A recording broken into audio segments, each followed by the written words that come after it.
everyone. Thank you so much for joining the Everything Conducting March Roundtable with these fabulous, fabulous guests. Today, we're going to talk about education concerts and education initiatives at major orchestras. We are so excited that you're joining us, and this is, of course, part of our monthly content drives of specific topics for every month. And of course, the month of March is education initiatives. And we have a fantastic group of people with us today, and I can't wait for you all to meet them. On that note, Enrico, please take it away and introduce all of our fabulous friends today. Absolutely. Well, starting on my left, your who knows what side she's on, Laura Reynolds, Executive Director of the Boise Philharmonic. Thank you for joining us today. We are also joined by Debora Kang, who is the Director of Education at the Detroit Symphony Orchestra, and Kimberly McLemore, who is the Vice President of Education and Community Engagement at the Nashville Symphony. So thank you, all three of you, for joining us. Of course, here the Everything Conducting team is Ankush Kumar-Bahel, who you just heard from, John Gennaro Devlin, and Anna Edwards. I am Enrico Lopez-Yanez, and we're going to kick things off by a big question about education, which is the creation of programs. A lot of us as assistant or young conductors will start off at an assistant position being asked or tasked with the creation of education concerts. And at different institutions, that means different things. Sometimes we're handed a program and they say, here, do this. Other times it's figure it out, come up with something and pitch it to us. So I'd love to hear from all three of you about your processes. Maybe we can start with Debora, if you can talk to us a little bit about the building and creation of programs, whether it's from scratch or not. Yeah, so I've experienced kind of all the different things that you've mentioned. Previously at the New York Philharmonic, what would happen is the education department was given a program that the Philharmonic was playing that week. And so we're given Sibelius, and we have to make that into an educational concert for school children, and so and that comes with its own challenges because you have to find its own theme, you have to find its own curricular connections, you have to find ways to engage kids to Sibelius, which is very challenging.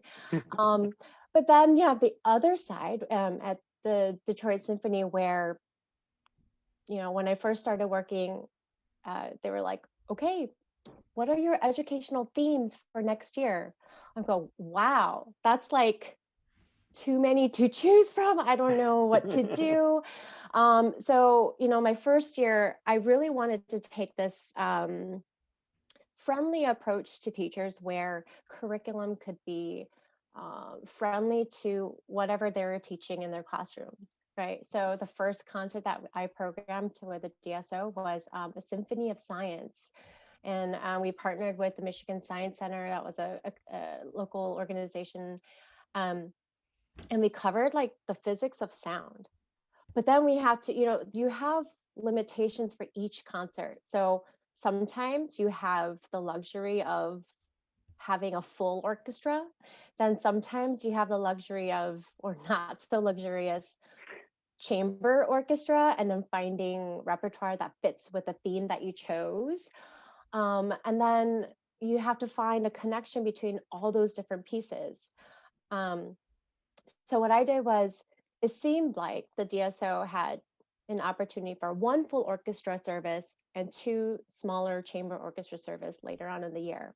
So I want to take advantage of the first service, which is a full orchestra, and present a full symphony or a full work, which is not usually done for a student concert. And they thought I was out of my mind. They thought I was crazy. There's no way that a child can sit through a whole symphony. Well, I proved them wrong. We played the whole New World Symphony with minor cuts because it was a little bit over our service time. But when you give students and teachers context before a concert, and they know the music ahead of time, they are prepared, and they know who Dvorak is, they know the simple melodies of Going Home. There's a serious connection when they come to the concert. They're like, I know this piece, and they're completely like totally engaged. And you, Enrico, you were there. You were the one that conducted that one, and it was there's pros and cons to both kinds of uh, options you're given when you're given a full like concert program and like create something out of this, or here's a totally blank slate, do something out of that. um, but I think the best part for me, the most fun part, is working with a conductor, figuring out the script, figuring out what curricular outline he wants to cover or she wants to cover in a concert, and then working off of those musical ideas in the resource guides, in our teaching curriculum, and making sure we cover all of that so the students and teachers are prepared when they come to the concert. I mean, I can go on hours Well, about this subject, no, but I'll stop there. great. And I've always admired how much collaboration the Detroit Symphony does with those community partners or bringing in guest soloists. It's really impressive, not only the collaborations you've been able to build in the community, but then seeing the kids light up when they see somebody from a different part of their community, whether it's the art museum or, when we had our super deep low voice for the going home thing was being sung on stage live, the kids were just like, jaw dropping moments. Those are always really fun. So that leads to an interesting point. Maybe we can jump to Kimberly, that conductor involvement and what we as conductors should expect to be involved in during all of this process, because maybe we've never written a script before and that's something we dread doing, or maybe that's something that we would love to do. I know in Nashville we've done a mix of things, of some things where we've brought in package shows, some things that your department has written, some things that I've written. What is sort of your expectation for conductors, or what are the things that you enjoy or maybe dread when working with conductors and building these programs? When I think about working with a conductor on an education program, maybe even just like thinking about our like young people's concerts as an example, because that's one that consistently involves the conductor year to year. I think it depends on your institution and who your conductor is. I'll be honest, and it's not just because you're on the call, Enrico. We were really spoiled with you because you are like, I want to help write the scripts. I'm going to get into costume. I'm going to act in this too. And you were so willing to dive in and be a part of the entire process. So it was really, really collaborative. That said, not every conductor is Enrico Lopez Yanez. And some conductors are more hesitant to put on the cowboy hat and dance around the stage.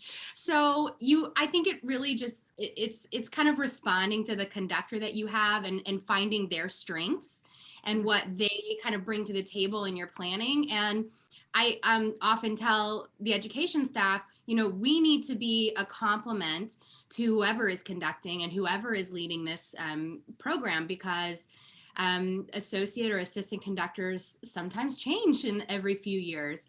And so we need to adapt and be willing to say, okay, this conductor is less comfortable writing a script. We'll take that on. So I think it's just being flexible is kind of the name of the game. But my favorite part is actually collaborating with conductors like you, Enrico, that are like really willing to dive in and willing to say, okay, I'm going to do the crazy thing that you might not think a conductor would do on stage in front of kindergarten through second graders, but it's what they need for this concert. So I think that's really refreshing when a conductor is coming and being willing to just explore new options and just really be open-minded about what we ask them to do. But that said, also having that same conductor be just as comfortable conducting a high school open dress rehearsal of a purely classical concert. So being really just adapt to what is needed for the student and that program. It seems like, at least early on in our careers, one of the things that we're most sort of stressed about is that script writing process. That's something that I hear most conductors fearing is, it's one thing to get on stage and read lines that somebody else has written potentially, or, have the support of narrators or other actors on stage. Laura, can you talk to us maybe a little bit about the actual script writing process, what either you have done or ways in which you've collaborated with conductors in creating those through lines and stories that we put on stage? Absolutely. And I think what I'm going to say is going to build quite a bit on what both Kimberly and Debora just said. It really depends on the conductor and their willingness or desire to be engaged in that process.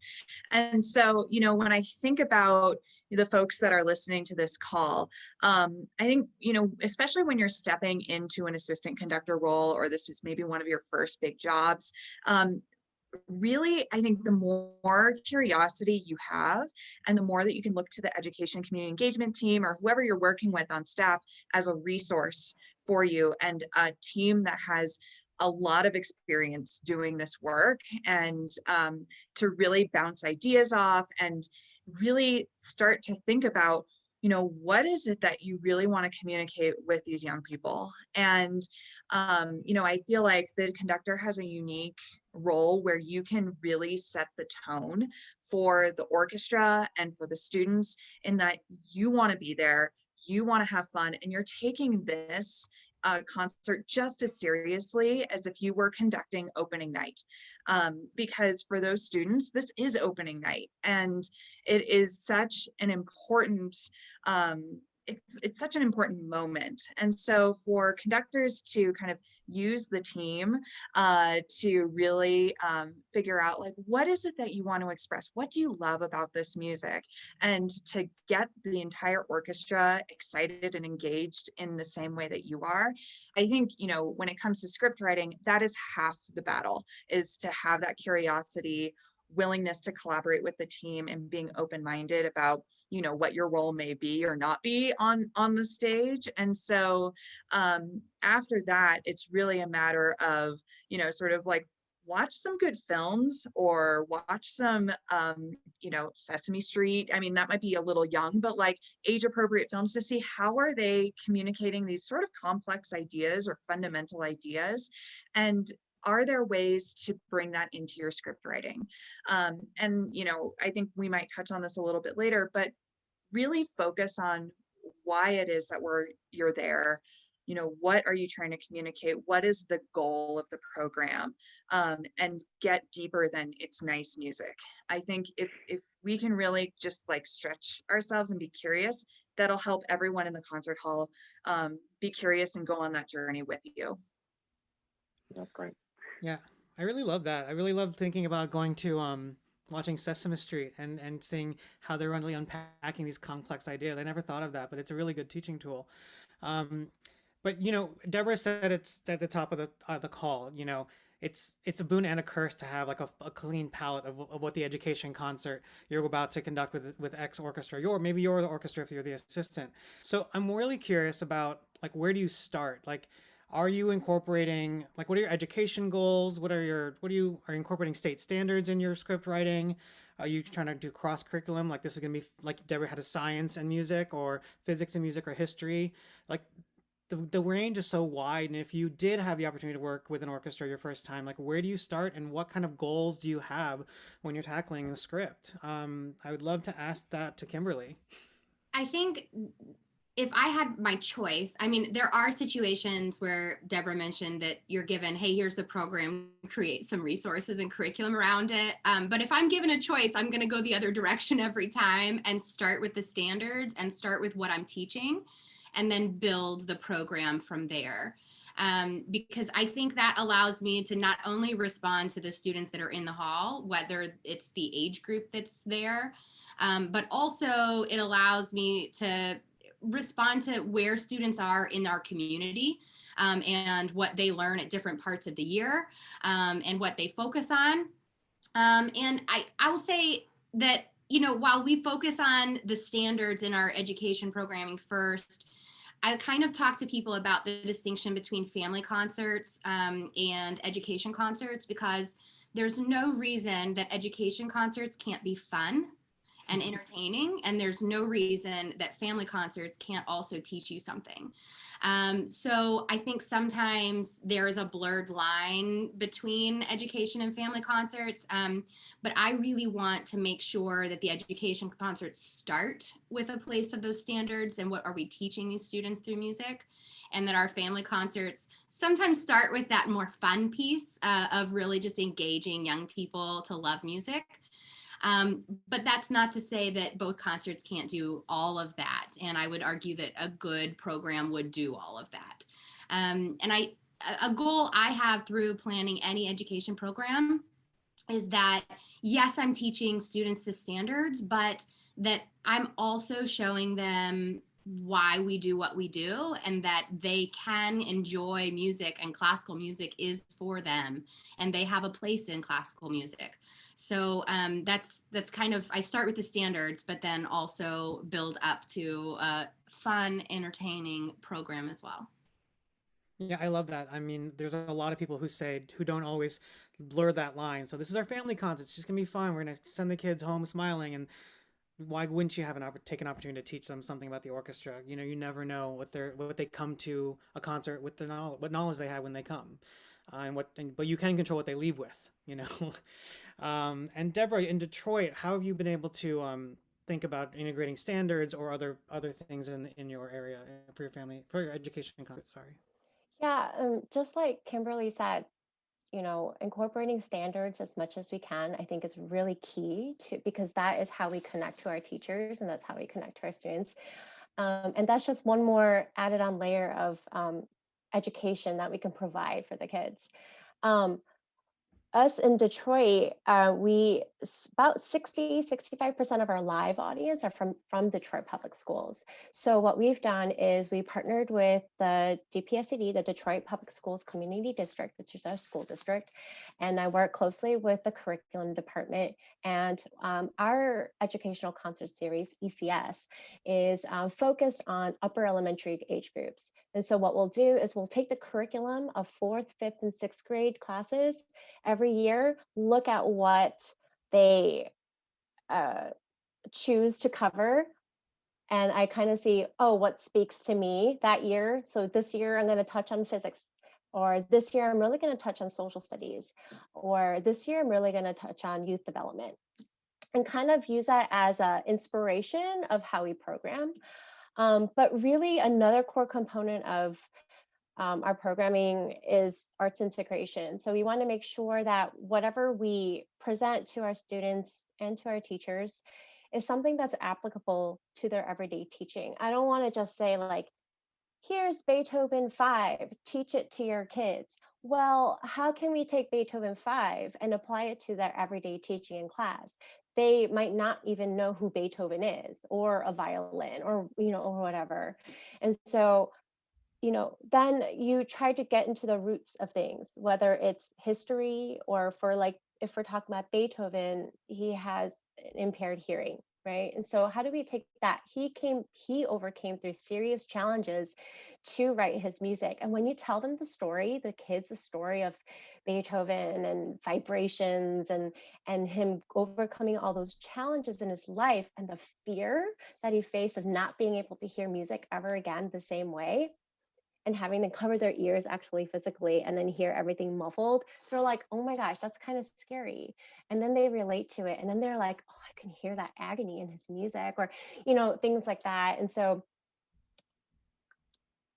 I kind of digress, but the standards, very much so, we focus on the curriculum that our schools are focused on that year, and really integrating the arts into the curriculum that the teachers are embedding in their lesson plans every day. Yeah, thanks for clarifying that. I realized, because even myself, when I first got to the National Symphony and the education department started talking about standards, I was like, what standards? I don't understand.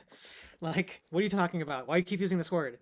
But yes, it's normally available online for any community. The Detroit Public Schools, for example, will have what a typical fourth grader will be learning. Or maybe you can elaborate a little bit on what you might see if you research your community school, Deborah. Yeah, so when I first came here, they're like, "Oh, we had a new superintendent that year, so they only had their 4th grade curriculum set, which is fine. But that's when they gave us that acoustics, the sound, physics of sound, and wavelengths, and they were studying frequencies and amplitude. Well, how can I take that and teach and use music to teach that? Well, that's so applicable. Frequency is just um, frequency is just dynamics, right? Loudness and softness in music, and amplitude is, and so when they got to hear the music and compare to the wavelengths, they were like, oh my God, this is like science. Well, music is science, really. It's all wavelengths and vibrations.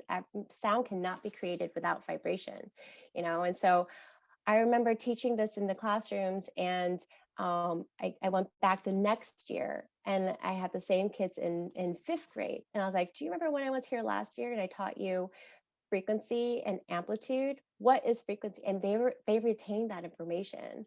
So it works. It's proven that it works. You just have to build it and format in a way, and use. We have music to support that, and it really works. That's awesome. Yeah. And Laura, I know before Boise Philharmonic, you were with the Seattle Symphony in their education, or running their education department. And can you add on anything about the goals that you might want to exemplify in a typical education concert, and where that comes from for conductors to try to come up with their own ideas? Sure. I mean, it comes from, the standards, of course. There are the state standards, and there are also national standards. There's common core standards. So depending on the age group that you're presenting for, and if it's a school concert, again, there are very, very sort of clear, laid out standards by year that you could align to. So that's one way to look at goals. For other kinds of concerts, like family concerts or open rehearsals, or things for older students that may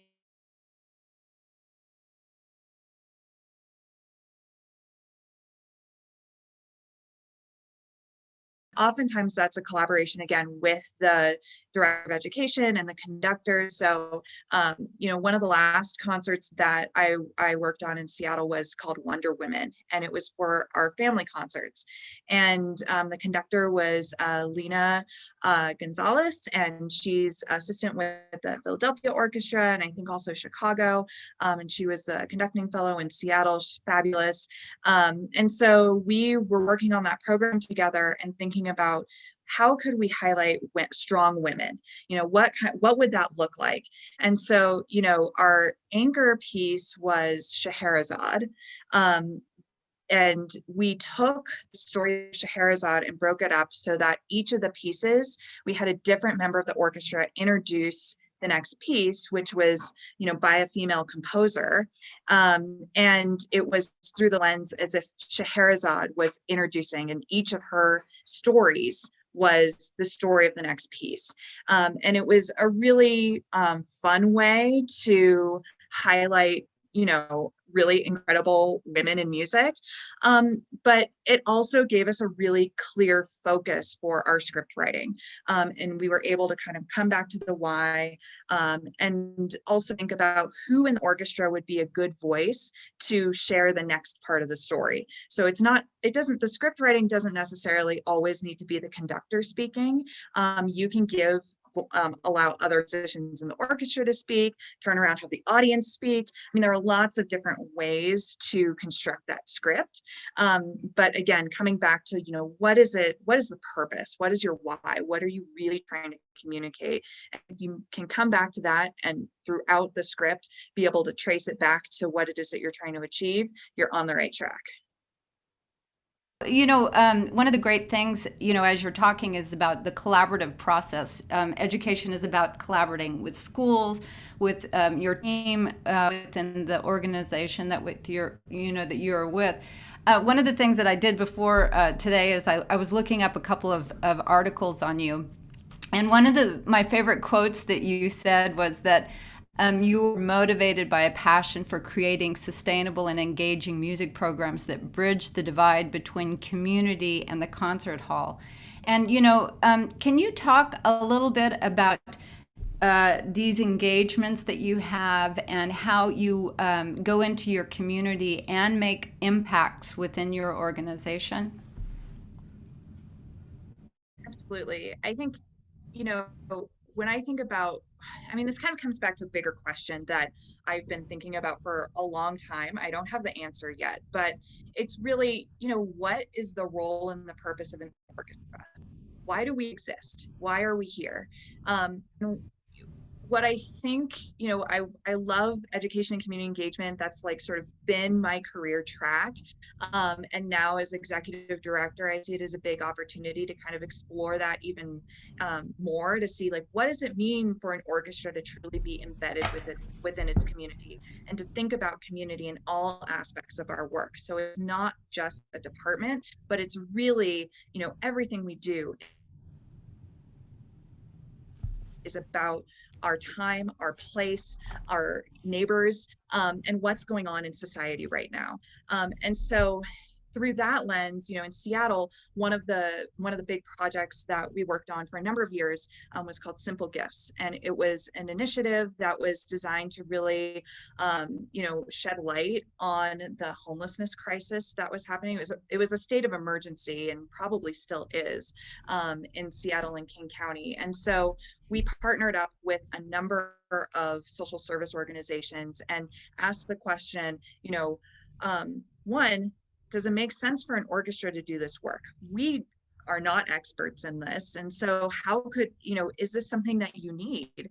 And they said, yes, yes, yes, please. Like, we need more people talking about this, and, really trying to take away the stigma of homelessness and really think about who people are inside, because homelessness is just a state. It's not a person.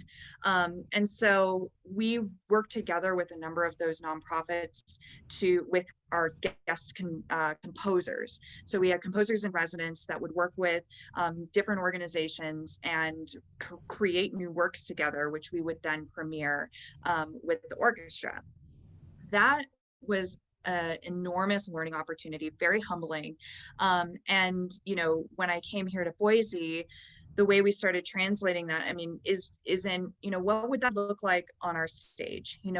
How do we reflect our local community, not just in the partnerships that we have with local nonprofits, but what does that look like to show up on our concert stage? And so this year, of course, it's all digital. And in Boise, we are home to one of the largest Basque populations outside of Basque Country.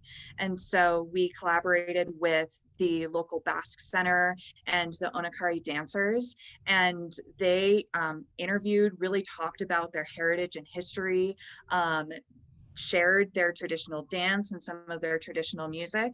And then that was, pieced together with performances by Basque composers. And so it really, I think orchestras have this unique way of both being able to highlight critical issues that their local community is facing and lift that up and spotlight it in a way that people won't expect, and we can lend our brand in a way to support that work. But it's also, we are creating like the soundtrack of our cities in a way, or we have the potential to do that. And so how do we invite other perspectives, other voices, expand the canon, and really feature the conversations that are happening now, not just the conversations that happened 300 years ago. So I think that that's the unique opportunity that we all have, every single one of us, because each one of us has power in this field to add to that. And so anyways, that's the work I love to do, and why I think it's so critical for orchestras to exist right now is because there's so many important stories to share. I find it so fascinating because Boise is, not a huge, metropolitan area, but it's incredible to think about all those different stories that communities like Boise have. And then you look at large cities like Detroit, and I'm interested in what kind of engagements that you are doing with your community, Debora, as far as reaching into your community and finding those educational components for your organization. Yeah, that's really, community is such a key part of our organization. It's basically our mission, the community. Everything that we do as an institution is for the community, really. And no, but we care about the rest of the nation and around the world, but our main focus is the people who live right in our city and the surrounding areas. So we start with that. And, you know, one way to do that is create really strong partnerships with other organizations that are in your city. And so specifically for educational concert series, I really wanted to focus on and find opportunities to partner with other organizations in our city to co-present, basically. And so and Enrico, I think you and I worked on this one together with the Detroit Institute of Arts, which is our art museum. They house these great masterpieces by Kehinde Wiley and Rothko, and amazing pieces of art that our students don't even know exist. They haven't even stepped foot in our museum. So what we did was we collaborated with them. They let us use the visuals, the art pieces in our concert. We found music that matched and connected, and we presented all of this. Now, it was, you know, I'm pretty sure Laura and Kimberly can both agree that working with other partners is very challenging because you both have different styles, you both have different timelines. So there are those challenges, but I think it was very important for our city to see this kind of collaboration, for the students to see this kind of collaboration. And then it gives us opportunity to find future partnerships, you know. But, you know, Laura really spoke about her work in Seattle in simple gifts and asking the city like, what do you need from us? Like, what can we do as an orchestra?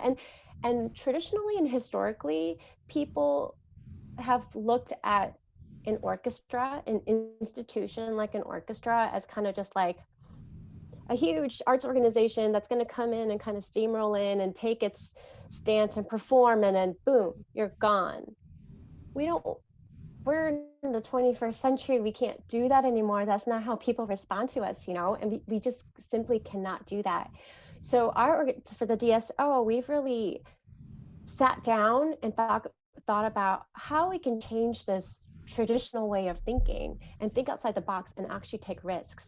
So we started this new strategy called the Detroit strategy, which includes Detroit Harmony program.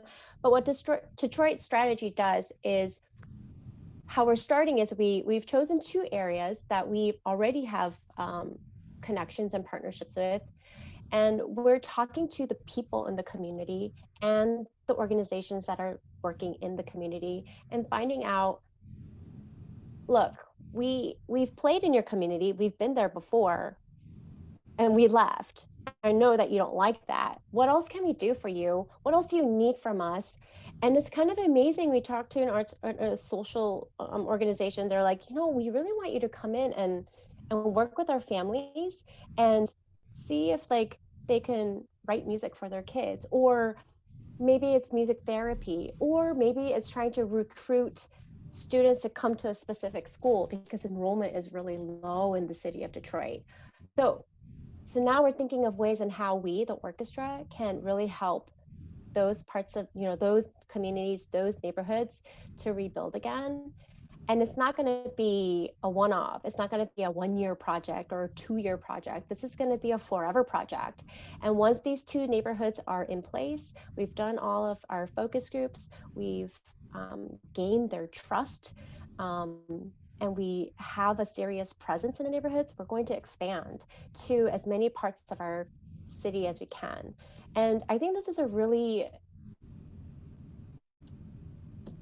like revolutionary way of working as an orchestra. We've never done that. We've always stayed on our stage. We've never really gone out. This is really outside of everyone's comfort zone. Conductors, orchestra musicians, staff. I mean, we're going into places that we're not familiar with, doing things that we don't know how to do, and relying on community to tell us how to do things. But I think it's very much needed. I love that that you all are thinking about different ways to approach education. And what I'm interested in is, I know that you all are doing also some really great programs in Nashville. And what I'm curious about is, how do you judge the impact of these programs, and how do you find out if they're really making a difference? And how do you figure that out? I think that's a good question. And I think Laura and Deborah touched on this a little bit, but the pandemic has forced orchestras to take a step back and evaluate their impact on the community. And apart from that, it's also forced them to say, hey, we need to be finding new and innovative ways to connect with our community.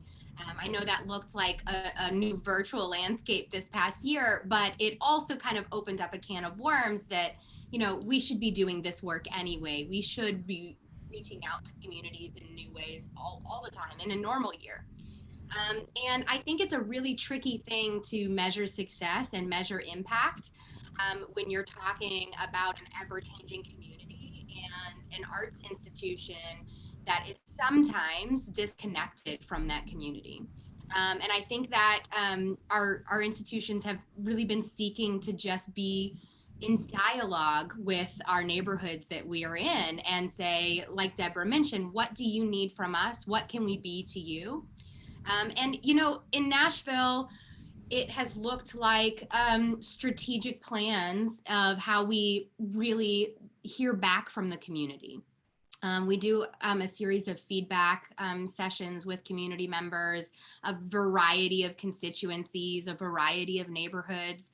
But, you know, I think the ultimate success of any orchestra and the impact of our programming is truly seen in who buys tickets, who is coming to our concerts willingly, who is coming to our community concerts, our parks concerts, our free concerts, because the audience makeup are the people that choose to be there.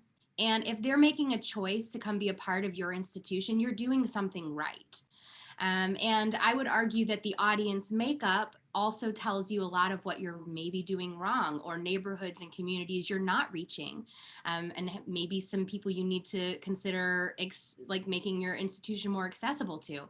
So I think that question of impact is a tricky one. It's complex, but ultimately it comes down to who is showing up to see you, to interact with you, to talk with you.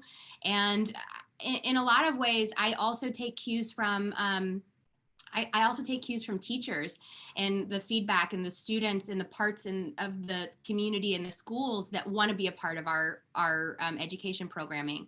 Which schools want our ensembles to come visit? Which schools do I never hear from? Which schools do I need to poke and prod and say, we really want to engage with you too? This classical music is also for you and your students. So I think it kind of goes back to like reminding everyone that classical music is for everyone. But it does beg the question, again, do we look like our community? Are we representing our community in our programming? And how do we do that better? So I think impact a tricky question. And Kimberly, why don't we stay with you for a moment, if that's okay? Because so often we talk about education departments and we think education and family concerts. And it's been very encouraging to hear all the community partnerships that the three of you are bringing to the table through your departments. At the opening session of the last in-person League of American Orchestras conference, we saw a demonstration of the Accelerando program.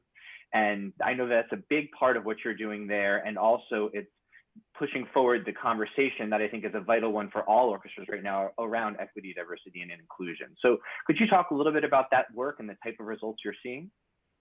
Sure. So our Accelerando program is a pre-college pathway program for 5th through 12th grade. And essentially that goal is to put those students into music school and allow them to be competitive with their peers before they graduate high school. And I'd have to say that the Accelerando program has actually been really instrumental in spearheading a lot of the equity, diversity, and inclusion work that our institution has been doing.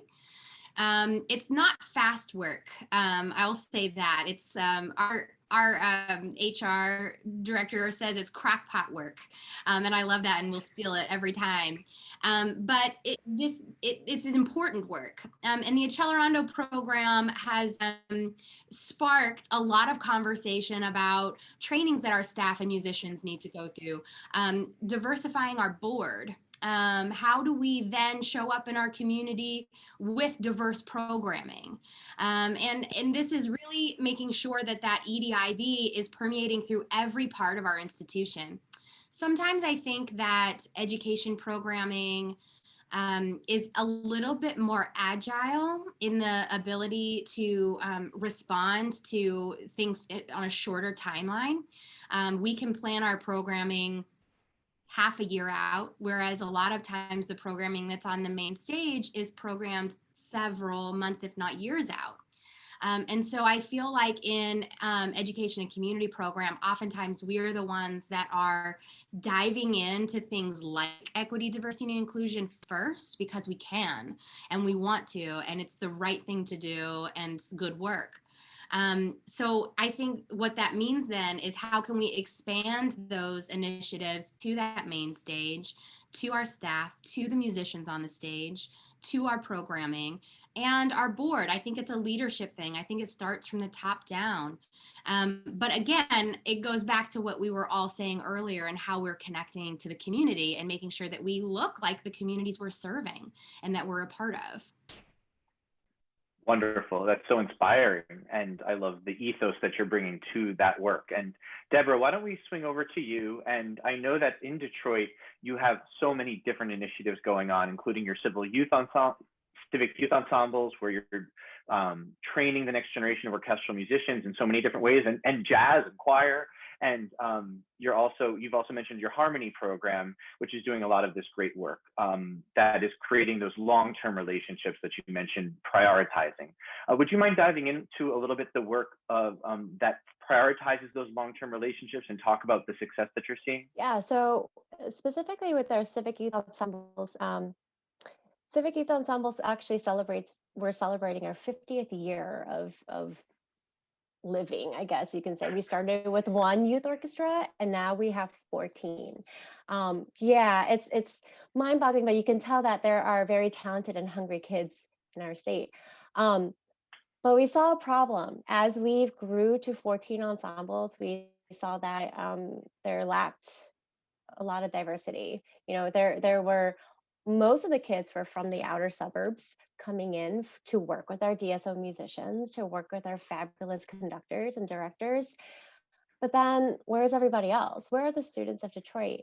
So what we did was we had to find the culprit of the problem. So we looked into our school districts and realized we were very intimidating to a lot of the students. They would look at our audition repertoire and they're like, no way, Jose, play orchestral excerpts?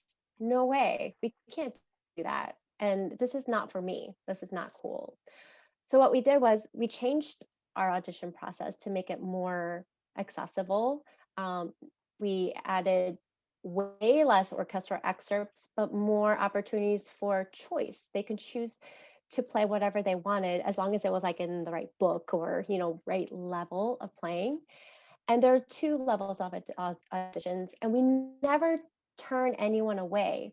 We accept everyone and place them into an ensemble with their skills and age. We don't say no to anyone. That includes our jazz ensembles too. Then there comes a problem of the kids that now want to be a part of our program and have auditioned in our program, but that can't keep up. What can we do for our students that don't have the resources like private lessons or school ensemble? Well, we need to give them an opportunity. So we provided a free lesson program where our DSO musicians are hired through funding, of course, and they give students who need it free private lessons every week. Like, that is to work with our DSO musicians for free. That's really great. And they also act as a mentor too. But then once you do that, you know, what's the next step? How do we help them progress to the next level? Then we started to have conversations with the Detroit Pistons and the Dresner Foundation, and they were like, well, some of these schools don't even have ensembles because music was cut due to emergency. So what can we do? We started to have form pipeline ensembles in these schools. So for one of our schools, we started a string ensemble for very beginners, and now they're progressing into our civic youth ensembles, which are now progressing into, it's in their third or fourth year, and now they're progressing into the more intermediate levels, right? And then for the other school, we have the Pistons Bucket Band that helps them get interested in percussion. They start playing on the bucket, then they progress to snare and then whatever other percussion instruments, and then they actually then progress into our civic youth ensemble. So that was one way to get kids really interested in playing. And then we have the next level of students who are like, I want to go to conservatory, but I don't have the resources to do it. I don't have the money, I don't have the private lessons, I don't have the instrument. And our job for our programs is to erase all those challenges and barriers. How can we help them to do what they want to do and just give them all the support that they need? So we just started and launched our Senza program. Senza means without limitations. And so we're taking those limitations away and giving them an opportunity to have professional development opportunities, explore what they really want to do in their life, and give them every support that they need. Give them an instrument if they really need it. Give them private lessons. Give them free access to all of our concerts. All these different things that a more privileged student would have, but for some students, they may not. So we're taking every effort to take away all those barriers and give all of our students anything really that they need to progress in music, but really in life, because we want them, we want to be in our city forever. We want them to look at us as not just an orchestra, but somebody, an institution that actually cares about them.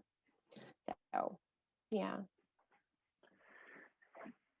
Yeah, that approach is so inspirational where you're saying we can't look at challenges and attack them from the top. We need to find the root causes and not let obstacles on our side of organizationally inhibit the way we can serve the students.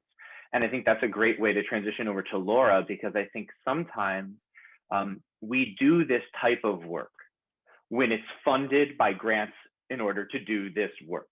But your argument now at Boise is, if you do this work really well, the contributed income that comes from donors can actually support the work as well. And you've met with some really incredible success in that respect. Would you mind telling us about that?